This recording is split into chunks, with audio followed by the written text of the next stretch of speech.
There was no gold-backed currency announced at this year's BRICS summit. However, gold and silver are still doing quite well. We're going to talk about what happened at the summit and discuss the dollar and gold and silver and the debt. Let's get into it as we explore.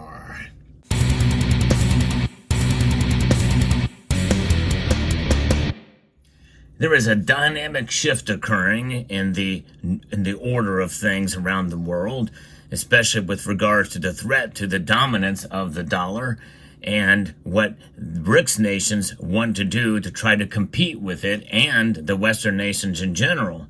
And that shift is something that is likely going to strengthen, just not at the pace that some of you think it will. We're going to get into that in a moment, but first I want to make you aware of Summit Metals, the channel sponsor here. They have really good deals on silver and gold.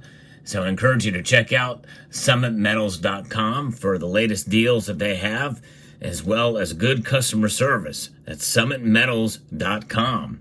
Now, as we get into what's going on with the BRICS, let's talk a little bit about what gold and silver have done this year. And there will be some pullbacks, and I think we're going to still see some volatility, even to the downside, even as we get closer to the election. And the volatility is something we should be used to by now, but it's probably going to be ramping up to a point. But I think largely we're going to see gold and silver prices continue to rise as uncertainty is going to reach essentially a boiling point domestically here. I think we're starting to see more noise in that area rather than geopolitically, although that is a major concern as well too. But what's going on here is the BRICS summit has just ended this past Thursday, and this is something that President Vladimir Putin from Russia has closed the summit of the BRICS bloc of developing economies, praising its role as a counterbalance to what he called the West's perverse methods, according to the Associated Press. The three-day summit in the city of Kazan was attended by leaders or representatives of 36 countries, highlighting the failure of U.S.-led efforts to isolate Russia over its actions in Ukraine. And at a news conference that Putin gave on Thursday night, he was asked about the former U.S. President Donald Trump's promise to end the fighting in Ukraine. And that is really kind of what has led to this de-dollarization, is this essential weaponization of the dollar. And since then, even before then, the dollar has been kind of losing some prominence around the world. Back in 2002, it accounted for 72% of all of the transactions that occurred and the reserves. Now it's down to 58, maybe even 57% by now. And inflation is rearing its ugly head with the currency as well. And that is also, I think, a part of what is causing de-dollarization to chip away at its dominance. And dollar hegemony is under threat. It is just a slow roll through that process. The dollar still dominates. It is still the strongest currency, and that's not going to change anytime soon. But every little bit and every action that's occurring in the world today and what U.S. policymakers are doing are going to threaten it. And certainly with what's happening in Ukraine, and not only that, but just how we're treating the dollar is hurting our dominance. The summit covered the deepening of financial cooperation, including the development of alternatives to Western-dominated payment systems, efforts to settle regional conflicts, and expansion of the BRICS group of nations. Now, I've done a couple of research on some of these articles that talked about what happened at the conclusion, and there was no announcement of the unit, much less a gold-backed currency. In fact, Russian media itself, from the Russian news agency, says that a BRICS investment platform proposed by Russian President Vladimir Putin will not be an alternative to SWIFT, Kremlin spokesman Dmitry Peskov told Roskovia Gazeta news outlet. It will promote the investing activity in countries with the growing economy with the use of electronic instruments, Peskov said. But all that is in no way offered as an alternative to SWIFT and something else. Putin proposed earlier at the BRICS summit to create a new investment platform to support national economies in countries of the global south and the east. And that is kind of the focus there. So it's interesting to see that. And much like most of our alternative media here, well, we get all giddy about thinking about, hey, they're gonna finally come out with something that's going to compete with the dollar. Well, it was almost a nothing burger, but not quite. Many more nations want to join BRICS, and they do want to cooperate, but it is a slow roll. And you think about it, these nations are cooperating a little bit more now. China and Russia are being more cooperative. In fact, they even signed an agreement before the invasion of Ukraine. But still, notwithstanding, there's a long way to go. It's going to be slow progress, and the United States knows it for sure. And so when we think about that, and we think about what they want to do to kind of sanction in many different ways, well, that means that other nations will see this, and maybe they will cooperate more with some of these other nations, some of these other developing nations. But the dollar still dominates, and we are still doing bad things to hurt the dollar's influence around the world. How so? Well, we're spending like crazy. As we head into the election, the federal government right now is injecting so much liquidity into the markets and everywhere, essentially using those dollars to prop up everything. That's called the chefs at the Cook the Books Club. And they're working in overtime right now to make everything seem really, really good, when in reality, it's just your tax dollars being used to prop up the numbers. And to me, that's sad, but should not surprise any of us for sure. And gold and silver are reacting. What's going on here with that? Well, in the past 3 weeks, the national debt has increased by $473 billion. That is the largest increase in the national debt by deficit spending that we have seen in the history of these United States. Let me repeat that again, because this is something that is unsustainable. $473 billion.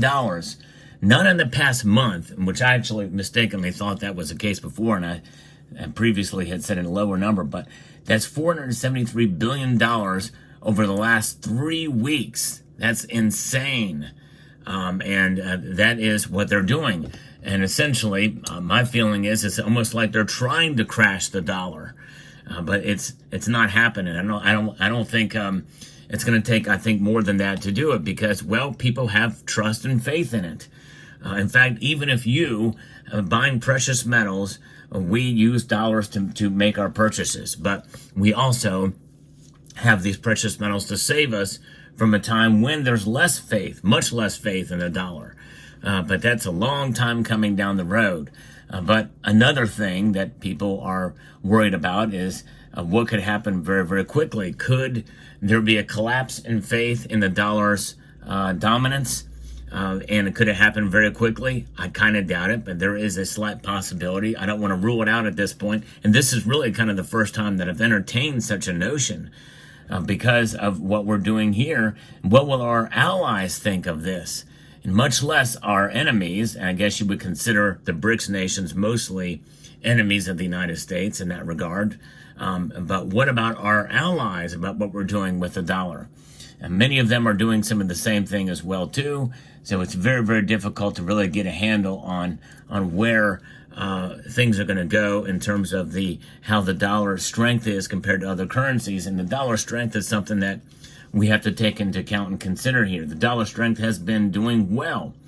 But when that dollar strength feigns or pulls back, then could be real panic, because what will people turn to? What will they turn to if the dollar isn't there as a safe haven?